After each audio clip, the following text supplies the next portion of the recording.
মামলাগুলো এখনো শেষ হয় নাই। ২-১টা মামলা আমাদের খারিজ হয়েছে। আশা করি ইনশাল্লাহ এই মিথ্যা মামলাগুলো টিকবে না। আমরা ইনশাল্লাহ এই মামলা থেকে অব্যাহতি লাভ করব। বাংলাদেশের অধিকাংশ মানুষ বিএনপিকে ভোট দেবে, আমরা যারা বলছি আমরা জানতে পেরেছি। যদি বিএনপি সরকার গঠন করে আপনাদের এই মামলা প্রত্যাহার করবে, তখন তারেক রহমানের কাছে কি আবেদন করতে পারে? আমরা আসলে এই মিথ্যা মামলার জন্য তারেক রহমান সাহেবের কাছে কোনো আবেদন করব না। কারণ এই দেশ ও জাতি জানে এই ফ্যাসিস্ট আমলের এগুলো সবই মিথ্যা মামলা। আমরা কোনো গাড়ি পোড়াই নাই, আমরা রাষ্ট্রীয় কোনো অন্যায় কাজে লিপ্ত ছিলাম না। সুতরাং আদালত আছে, এখন তো গণতন্ত্রের পথে দেশ, গণতন্ত্রের পথে আদালতও। ইনশাল্লাহ ভবিষ্যতে আদালত যেভাবে আহ, নিবে সেভাবে আমরা আমরা আদালতের রায় মেনে নেব। যেমন তারেক রহমান একটি দফা দিয়েছিলেন, সেখানে একটি দফা উল্লেখ করে নাই, সেই দফা আপনি উল্লেখ দিয়ে হামলা করেন। তারেক রহমান সাহেবের ৩১ দফা সবগুলোই উল্লেখযোগ্য দফা। কারণ এখানে বিশেষ করে আপনার রেশনের যে কার্ডটা, বৃদ্ধাশ্রমের যে ব্যবস্থাটা, এইটা উল্লেখযোগ্য। বিশেষ করে আপনার মেডিকেলের স্বাস্থ্যসেবায় যে কার্ড দিবেন উনি, এগুলো উল্লেখযোগ্য।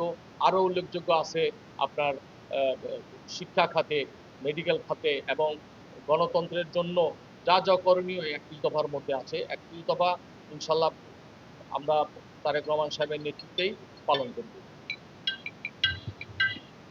ধন্যবাদ।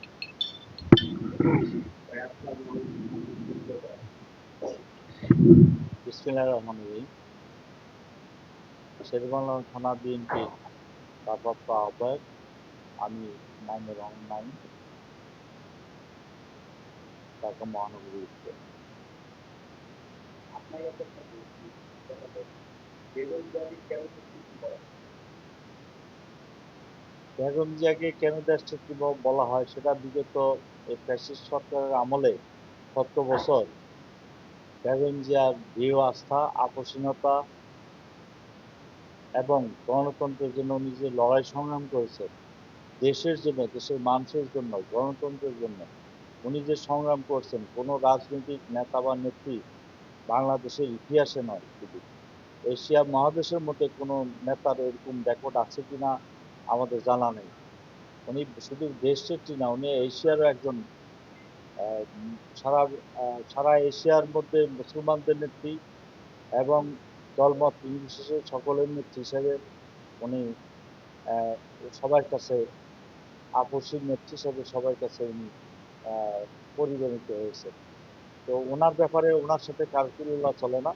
উনি দেশনেত্রী, পুরা দেশের সকল দলের, সকল মানুষের, সকল জাতি গোষ্ঠী ধর্মের মানুষ ওনাকে দেশের নেত্রী, শুধু বিএনপির নেত্রী নয়, পুরা দেশের নেত্রী হিসেবে সকলে গ্রহণ করছে। তার প্রমাণ ওনার মৃত্যুর পরে সেটা এই দেশের জনগণ, যদি উনি দেখে যেতে পারেন নাই, আমরা নেতা কর্মীরা দেখেছি। ওনার মৃত্যুর পর এই দেশের সকল ধর্মগোত্র, সকল লক্ষ লক্ষ, আমাদের জানা মতে তো আমরা বিভিন্ন মিডিয়ার থেকে যেটা আমরা সংবাদ উম, পাইছি, সেগুলোর মধ্যে প্রায় ১ কোটির উপরে, কোনো কোনো সংবাদ মাধ্যম ১,২০,০০,০০০, কেউ ১,২৬,০০,০০০, এরকম পুরো ঢাকা শহর, ঢাকা শহরে এমন কোনো জায়গা নাই যে ওনার জানার সময় শরীক হয়েছে। এমনকি অনেক বিল্ডিং এর ছাদে টিভি দেখে বাসা বাড়িতে জানাকে শরীক হয়েছে। আমার আমার পরিবারের, আমার স্ত্রী, আমার মেয়ে, আমার ছেলে, তারা আসতে পারে নাই, তারা বাসায় টিভি দেখে জানাজা শরীক হয়েছে। এইভাবে আমরা, আমাদের চোখ যতটুকু গেছে, আমরা যতটুকু জানি যে ঢাকা শহরে কোনো অলিগলি নেই।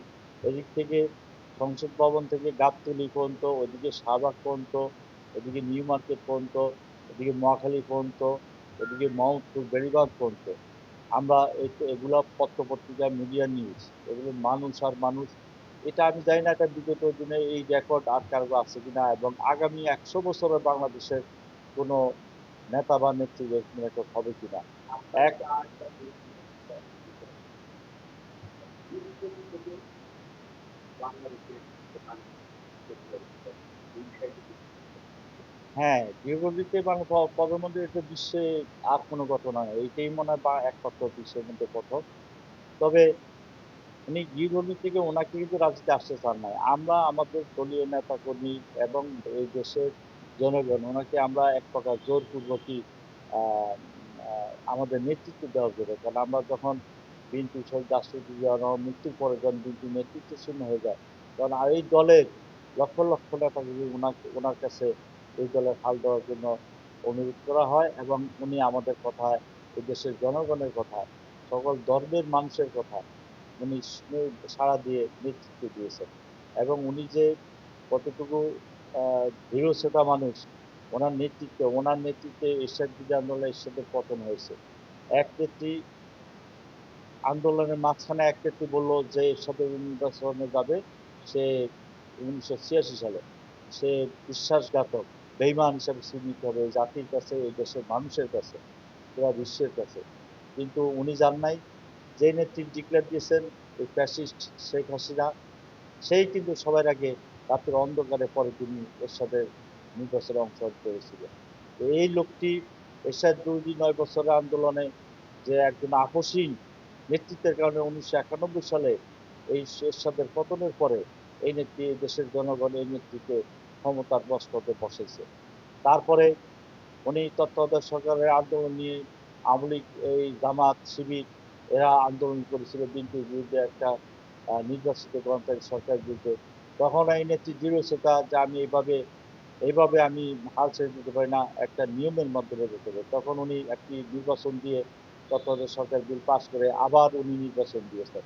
সবচেয়ে মজার কথা হলো, বাংলাদেশের ইতিহাসে কোনো বিরোধী দল এত আন্দোলনের পরে, ক্ষমতা ছেড়ে দেওয়ার পরে, এত কোণঠাসা করার পরে 120টি আসন নিয়ে বিরোধী দলে আসনে যেতে পারছে বাংলাদেশের ইতিহাসে স্বাধীনের পরে রেকর্ড দেয় একমাত্র আমাদের এই দেশনেত্রী, গণতন্ত্রের নেত্রী। আহ, আহ, ওনার ওনার এই রেকর্ড আছে। উনি সেই থেকে আন্দোলন করে করে দেশের মানুষের জন্য উনি একটি কথা বলেছেন, যে আমাকে এই স্বৈরাচার সরকার আমাকে আমার 2 ছেলেকে নিয়ে দেশ ছেড়ে চলে যেতে বলেছে। তো আমি,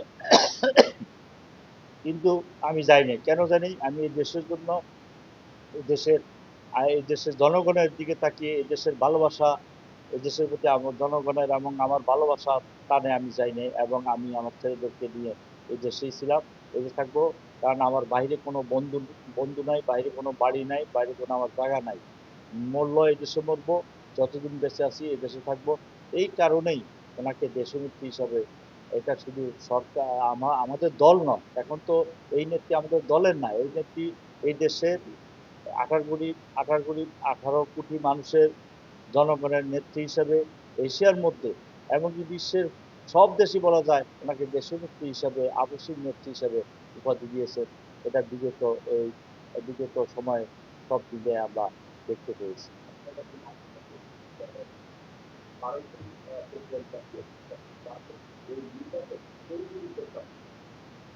তরুণদের উদ্দেশ্যে বলবো, এক সময় জিয়া রহমানের আদর্শ দেখে, আর তখন জিয়া রহমান তখন আমরা স্কুলের ছাত্র, ক্লাস 6 অথবা 7 হবে। তখন জিয়া রহমানের আদর্শ, জিয়া রহমানের নীতি, কিছু 19 দফা যে কর্মসূচি কিছুটা হলেও আমরা বুঝতে পারতাম। ওগুলা দেখে শুনে আমরা দেখলাম দেশের জন্য একটা ভালো প্রেসিডেন্ট আসছে, ওনার কারণে আমরা আহ, তখন তরুণ ছিলাম, তরুণরা ঝাঁপিয়ে পড়ছিলাম। আবার ঠিক তদ্রুপ বেগম খালেদা জিয়া যখন 1981 সালের পরে 82 সালের নেতৃত্বে আসে, তখন আবার এই তরুণরাই কিন্তু দেখে আসতেছে, বিশেষ করে বিগত 17 বছর তরুণরা দেখে আসতেছে যে এই দেশে তো একটাই নেত্রী আছে, আপসী, কোনো অসত্য কথা বলে না, আর ন্যায়ের কথা বলে, গণতন্ত্রের কথা বলে, ভোটাধিকারের কথা বলে, এবং সুবিচারের কথা বলে। তাহলে এই নেত্রীর প্রতি আমাদের একটা দুর্বলতা থাকতে পারে। এই কারণে এই দেশের তরুণ সমাজ, বিশেষ করে তরুণ সমাজ এই নেত্রীর প্রতি খুবই খুবই আগ্রহ প্রকাশ করে। এই দলের প্রতি, এই নেত্রীর গুণাবলী, এই নেত্রীর আদর্শ, এগুলো দেখে তরুণরা এই দলে ঝাঁপিয়ে পড়ছে।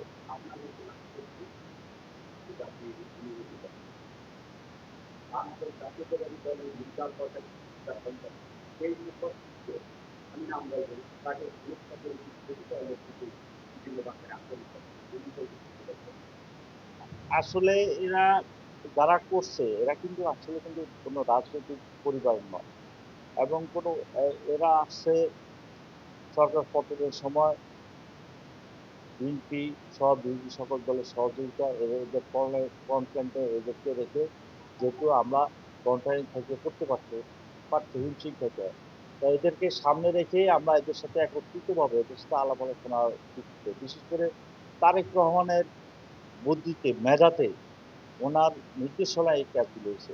তার নির্দেশনা তখন এই, এখন আজকে যারা এনসিপি নামে যারা আছে তারাও কিন্তু তার নির্দেশনায় এই আন্দোলনে তারা এক পর্যায়ে কিন্তু থেমে গেছিল, তারা কেউ বলছে না থামা যাবে না, এক দফার আন্দোলনের সাথে জাতীয় করতে হবে, তোমাদেরকে আমাদের ছাত্র যুব সংগঠন যারা আছে এদেশের ছাত্র যারা তোমাদেরকে সহযোগিতা করবে, যত রকম সহযোগিতা দরকার। তারেক রহমানের নেতৃত্বে ওনার বুদ্ধিতে এই আন্দোলন সংগ্রাম চালিয়ে যাওয়া হয়েছে। তখন এই তরুণ সমাজ আগে আসছে, এবং এই তরুণ সমাজের কিছু বিপদগামী কিছু লোক যারা জামাত শিবিরের সাথে থেকে গুপ্ত রাজনীতি করেছে, আওয়ামী লীগের সাথে গুপ্ত রাজনীতি করছে, ছাত্রলীগের সাথে গুপ্ত রাজনীতি করছে, তাদের মধ্য থেকে এই কিছু লোক মুষ্টিমেয়, হাতে গোনা 20-30 জন হবে, এদের এদের ঐতিহ্য, পারিবারিক ঐতিহ্য বলেন, বংশগত বলেন, শিক্ষাগত বলেন, সব দিক দিয়ে প্রশ্ন তোলা যায়। কারণ এদের কোনো শিক্ষাগত যোগ্যতা কতটুকু আছে জানি না, এদের পারিবারিক ঐতিহ্য কতটুকু জানা, এর আগে এরাকে স্পন্সর সেন্টার করে সাধারণ প্যান্ট শার্ট করতো, আর এখন এদের এক একজনের যারা এই সমালোচনাগুলো বলে, অসত্য কথাগুলো বলে, এক একটা এক একটা লোকের, এদের এক একটা সাথে 20,000 25,000 টাকা দামের স্যান্ডেল, জুতা, পাঞ্জাবি, এদের চাল চলন, এদের গাড়ি কোত্থেকে আসলো? পাঁচই অক্টোবর এরা হঠাৎ করে কোত্থেকে এত কথার মালিক হলো? এরা আজকে তোমরা রাজনীতি তোমরা আসছো, মির্জা বাচার কবি রাজনীতিবিদ, উনি প্রখা, উনি একজন মুক্তিযোদ্ধা, উনি মুক্তিযোদ্ধা, উনি একজন সংগঠন দক্ষ। ওদের উচিত ছিল যে ওনাদের সাথে থেকে রাজনীতি করে শিক্ষা নেওয়া। সে জায়গায় তারা তা না করে তার ব্যাপারে যে কথাগুলো বলতেছেন, এগুলো সম্পূর্ণ জামাত শিবিরের তাদের শিখানো রাজনীতি। এবং এই কারণেই তারা এতদিন গুপ্ত ছিল এনসিপি, এখন জামাত শিবিরের সাথে তারা ওপেন হয়ে গেছে, বোঝা গেছে এরা জামাতেরই প্রোডাক্ট, জামাত থেকে আসছে, শিবির থেকে আসছে। অতএব এদের নিয়ে কথা বলতেও আমার আসলে ঘৃণা হয়, আমি ধিক্কার জানাই। ওরা জাতীয় পর্যায়ের নেতা নেতৃত্ব নিয়ে যেসব কথা বলে, বিশেষ করে কয়েকজন আছে এনসিপির, 4-5 জন এনসিপির সমন্বয়ক আছে, এরা খুবই নোংরা, মানে রাজনৈতিক ভাষায় কথা বলে না, নোংরা ভাষায়, অসভ্য ভাষায় কথা বলে। এদেরকে দেশের মানুষ ঘৃণা করে, তাই নির্বাচনের মাধ্যমে এদেরকে বর্জন করবে ইনশাল্লাহ, আশা রাখি। ধন্যবাদ।